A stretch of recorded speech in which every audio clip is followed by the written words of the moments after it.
रिफ्लेक्सरी कहते हैं कि किसी भी जमानत को देखते हुए ग्रेविटी ऑफ ऑफेंस, साक्ष्य को टेम्पर्ड करने की स्थिति, और जैसा भी प्रोसिक्यूशन ने कहा है सर, डॉक्टर और पुलिस तो हमारी जज में नहीं है, और जिनका नाम आप ले रहे हैं सर, उनकी भी साक्ष्य कराए गए हैं घटना के 6 माह बाद।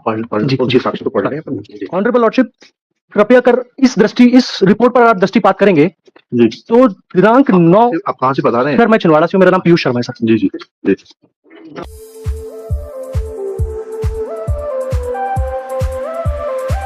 ऑनरेबल लॉर्डशिप, ये दूसरी जमानत का आवेदन है।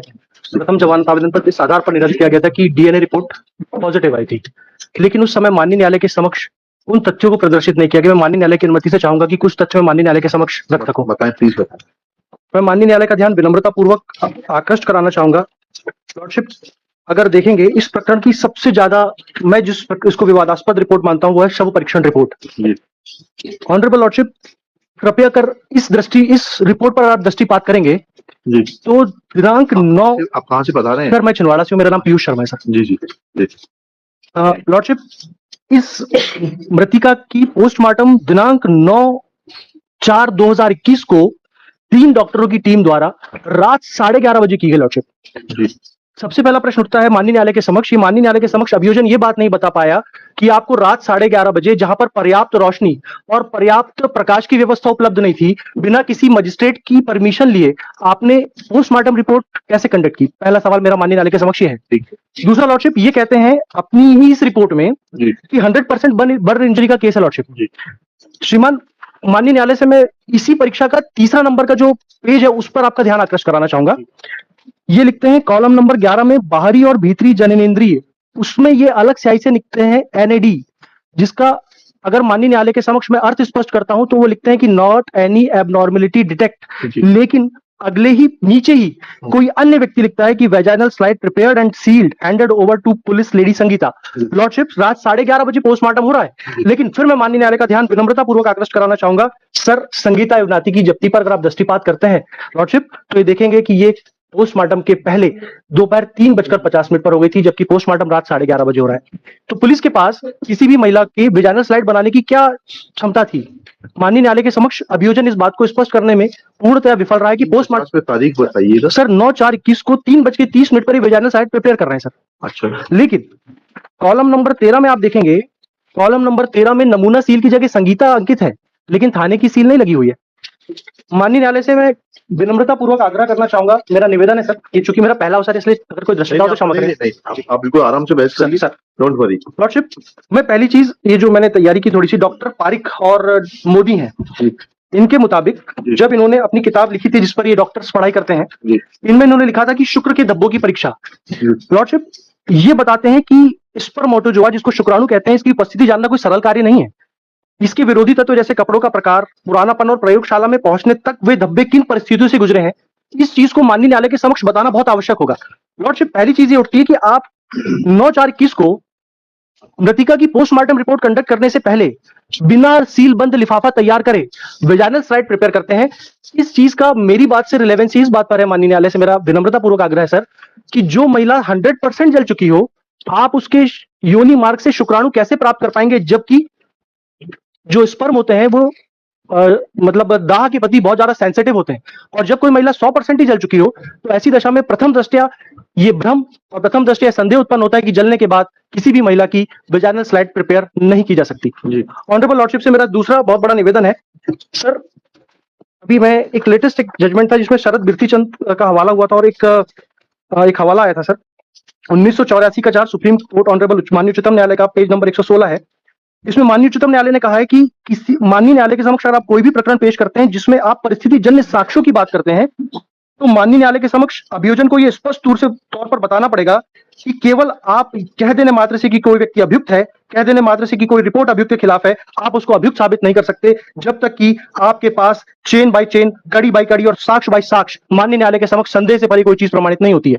लॉर्डशिप, ठीक इसी तरह की प्रकृति का मामला था Hemant versus state of Madhya Pradesh, और माननीय उच्चतम न्यायालय ने अभी राहुल वाला केस था जी सर, ये कॉपी वर्सेस स्टेट सर, ये वाली कॉपी सर दीजिए। मैं माननीय न्यायालय से निवेदन करना चाहूंगा कि इस प्रकरण में माननीय उच्चतम न्यायालय ने ये कहा है, और मैं माननीय न्यायालय का इस जजमेंट की ओर ध्यान आकर्षित कराना चाहूंगा सर। पूरे हिंदुस्तान के अंदर इस जजमेंट की बड़ी जोरों से चर्चा है। जिस मामले में माननीय उच्चतम न्यायालय ने, बताइए प्लीज सर, इसमें माननीय उच्चतम न्यायालय ने डीएनए प्रोफाइलिंग को पेज नंबर 138 से डिस्कस करना शुरू किया था, और उसमें 38 हाँ सर, मतलब वो शायद कंटी का क्रमांक 138 से सर। हाँ जी उसमें उन्होंने डीएनए प्रोफाइलिंग पद्धति के बारे में बताया सर। जी। माननीय उच्चतम न्यायालय का ऐसे मामलों के बारे में कहना था कि डीएनए किया जाता है, ये कोई बहुत बड़ी बात नहीं है, लेकिन डीएनए को करने के लिए और माननीय न्यायालय के समक्ष डीएनए की सत्यता को प्रमाणित करने के लिए इसकी आपको सबसे पहले ये बताना पड़ेगा कि जो स्लाइड है, जो नमूना है, उसको विधिवत संरक्षित किया गया, उसको विधिवत लैब तक पहुंचाया गया, क्योंकि डीएनए के ऐसे अणु होते हैं जो शरीर के किसी भी तरल भाग द्वारा गुजरते रहते हैं। इसी तरह डीएनए का पॉजिटिव आ जाना किसी अभियुक्त को दोषी ठहराए जाने के लिए पर्याप्त नहीं होगा जब तक कि ऐसी संपूर्ण परिस्थितियों को माननीय न्यायालय के समक्ष स्पष्ट न कर दिया गया हो। लॉर्डशिप, इस पूरे प्रकरण में जो मैंने माननीय न्यायालय के समक्ष अभी प्रकरण प्रस्तुत किया है, उसमें भी 5 माह के विलंब के बाद ये जो सैंपल था पहुंचाया गया। लॉर्डशिप, इस प्रकरण में ना तो कोई सीलबंद लिफाफा है, और आफ्टर मतलब 4 माह के बाद सर ये इसकी डीएनए सैंपलिंग कराते हैं। ये इसकी रिपोर्ट आती है सर 20/9/2021 को। लॉर्डशिप, 20/9/2021 की आप रिपोर्ट देखेंगे, और 9/4 को महिला का पोस्टमार्टम रात 11:30 बजे हो रहा है साहब। 3 महीने तक ये कहां इस स्लाइड को रखे रहे बिना सीलबंद नमूने को जी थाने में रखा रहा। जी। थाने में जब आप रखे रहते हो तो नमूने से छेड़छाड़ करने की आशंका से इनकार नहीं किया जा सकता। और लॉर्डशिप, इस प्रकरण की सबसे बड़ी चीज आती है कि जब ये वेजाइनल स्लाइड और स्वैब बताते हैं, जबकि मैंने माननीय न्यायालय को पूर्व में निवेदन कर बताया था कि इन्होंने केवल सर स्लाइड प्रिपेयर की थी, स्वैब नहीं बनाया था सर। तो सर ये स्वैब इनको कहां से प्राप्त हो गया अतिरिक्त? इसका मतलब ये है कि अभियुक्त को झूठा बचाने के आशय से इन्होंने ये पूरी कथा रची है। लॉर्डशिप, इसके बाद जब ये जांच होती है, फिर ये स्लाइड वापिस आता है। लॉर्डशिप, ये इसका ब्लड निकालते हैं। ब्लड इन्होंने निकाला, किस अवस्था में निकाला, कितनी मात्रा में निकाला, किस तो उसका तो मेमो होता है, बनता है सर। लेकिन मेरा माननीय न्यायालय से निवेदन है कि सर आपने तो ब्लड निकाल लिया, लेकिन इसके पहले तक हमको फंसाने की संपूर्ण कार्यवाही अभियोजन के द्वारा सुनिश्चित कर ली गई। आईओ एग्जामिन हो गया सर, आईओ से पूछा ये सब चीजें? सर अभी तो मैं माननीय न्यायालय के समक्ष डिले के लिए आया था कि हमारा ट्रायल नहीं हो पाता। बेल देने आए, बिल्कुल ठीक है, लेकिन ये सारे सवाल तो आप आईओ से पूछेंगे ना। मैं माननीय न्यायालय के समक्ष प्रॉपर्ली सील नहीं किया गया, डॉक्टर आएगा, डॉक्टर से पूछेंगे, ठीक है ना। और सर आप उससे पूछेंगे, डॉक्टर से पूछेंगे कि 100% बर्न केस में जो है ये स्लाइड बनाई जा सकती है कि नहीं बनाई जा सकती, what will be the impact of the burn injuries on the efficacy of the sperms or the DNA material which has been recovered from the vagina of the victim। तो ये सब बातें तो आप वहां पूछेंगे। मैं माननीय न्यायालय से एक विनम्रता पूर्वक और एक निवेदन करूंगा। आप घटना बताते हैं साहब, अभियोजनी घटना बता रहा है, जिस दिनांक की घटना बता रहा है, ये बता रहा है सर। मैं माननीय न्यायालय से निवेदन करना चाहूंगा, माननीय न्यायालय ने अपने सुस्थापित सिद्धांतों पर बताया है कि जब आप कहते हैं तो संदेह से परे प्रकरण को माननीय न्यायालय के समक्ष प्रस्तुत कीजिए। लेकिन सर ये प्रथम दृष्टया की बात कर रहा हूं सर। आप बता रहे हैं कि जो अप्रैल 2021 जिस समय पूरा लॉकडाउन लगा हुआ था, उस दिन आप लॉकडाउन के समय में घर में लड़की को अकेला छोड़कर कहीं जाते हैं।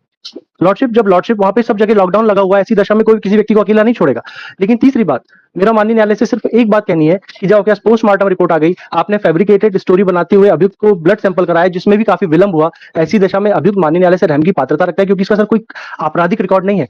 माननीय न्यायालय से मेरा इस बात के लिए भी विनम्र आग्रह है कि सर आज एक जो लड़का बहुत मेहनत कश मजदूरी के साथ अपना जीवन यापन करता है, उसको जिन आधारों पर माननीय न्यायालय के समक्ष उसका प्रकरण प्रस्तुत किया गया है, वो रहम के आधार पर और इस सद्भाविक आधार पर कि उसको लगभग 1 वर्ष हो गया है, ऐसी दशा में भी हम शायद माननीय न्यायालय से रहम की पात्रता रखें।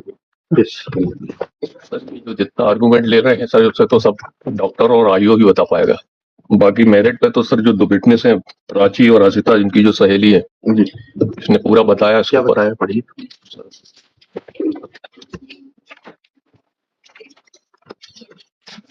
और जो ये डिसीज है sir, age at about 15 years of age. बंद कैसे हो गया था ये? आपने बंद किया था ये? अभी मैंने ऑन किया, बंद कैसे हो गया?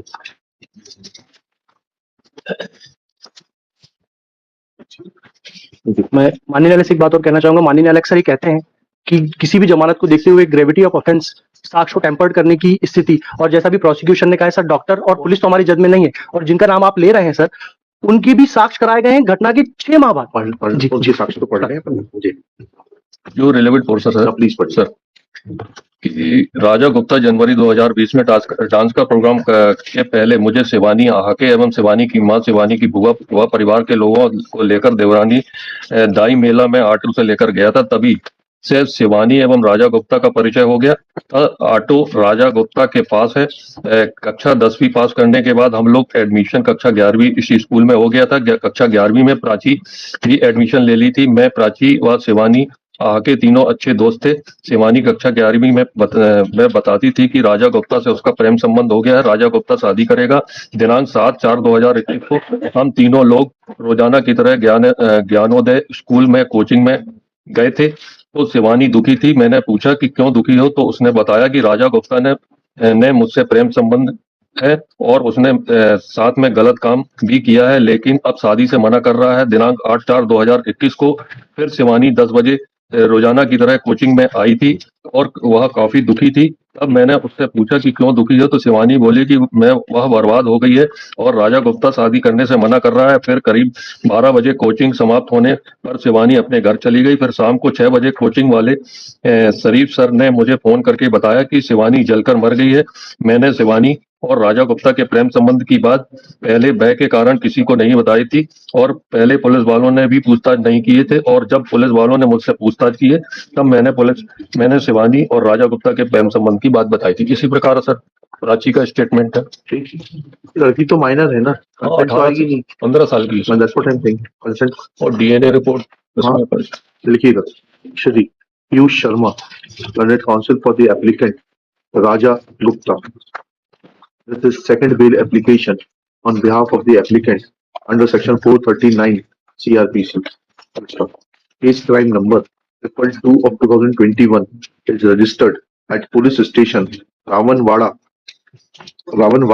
district Chhindwara, for offence under section 305, 376 within bracket 3, 376 within bracket 2, another bracket small j, 376 within bracket 2, another bracket small n of the Indian Penal Code, section 5, 6 of POXO Act, section 31W2 and 32V, 325 of Scheduled Caste and Scheduled Tribes Prevention of Atrocities Act. Full stop. It is submitted that applicant is in custody since 29/10/2021. Next paragraph. Shri Piyush Sharma submits that the whole story of the prosecution is full of improbabilities. Full stop. He submits that postmortem was conducted at 11:30 p.m., which is not permissible without taking consent of the concerned magistrate.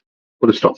It is further submitted that there is a mention of preparation of a vaginal slide in the postmortem report, but vaginal slide was seized at 3:30 p.m. was prepared at 3:30 p.m.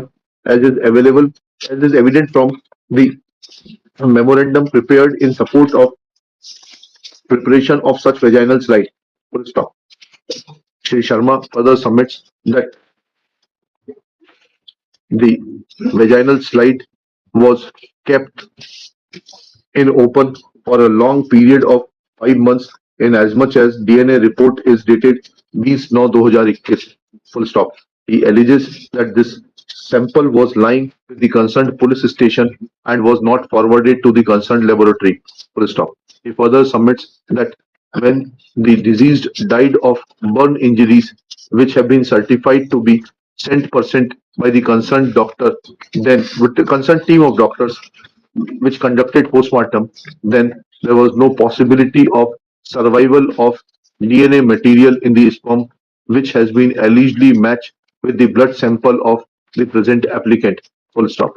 Shri Sharma also raises a doubt over the efficacy of sampling methodology and relying on the judgment of Supreme Court in Criminal Appeal number 611 of 2022, Rahul versus State of Delhi, Ministry of Home Affairs and other connected Criminal Appeal number 612-613 of 2022, Ravi Kumar versus State of NCT of Delhi with Criminal Appeal numbers 614-615 of 2022, Vinod alias Chotu versus the State Government of NCT of Delhi Home Affairs.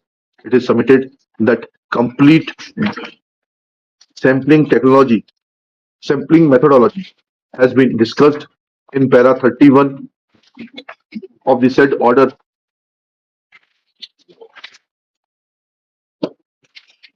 Full stop. Honorable Supreme Court has exhaustively quoted relevant paragraphs from another judgment of Supreme Court in Manoj and others versus State of Madhya Pradesh bracket में 2022 bracket close SCC online SC 677, and reading this, it is submitted that there is neither for adherence of the protocol for taking samples for DNA testing, nor there is any material to point out guilt of the present applicant. Full stop.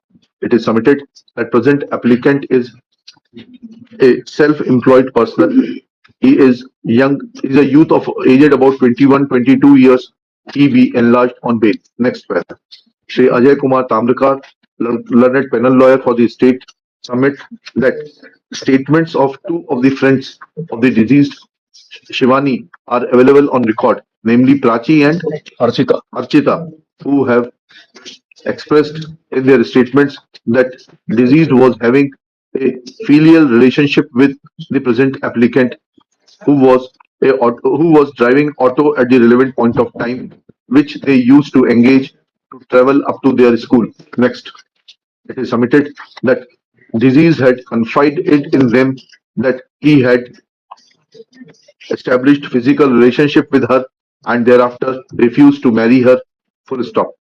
It is submitted that all these facts require detailed elaboration and evidence of these witnesses, namely Archita and Prachi, is vital to the case of the prosecution, and if present applicant is enlarged on bail, then he will try to tamper with the evidence. Next para. It is further submitted that all the arguments raised by learned counsel for the applicant Shri Piyush Sharma are matter of evidence and they cannot be decided at the time of deciding this bail application. Next, after hearing learned counsel for the parties and going through the record, it is evident that first bail application was dismissed due to finding of the concerned SFSL laboratory that DNA material found on the vaginal slide matches with the DNA material collected from the present applicant. Full stop. There is no change of circumstance, though Shri Piyush Sharma has vehemently argued and has tried to raise doubt about the efficacy of the sampling procedure. Full stop. However, this efficacy of sampling procedure can be tested before the trial court and not in an bail application. Therefore, for the present, taking this fact into consideration that deceased was a minor aged about 15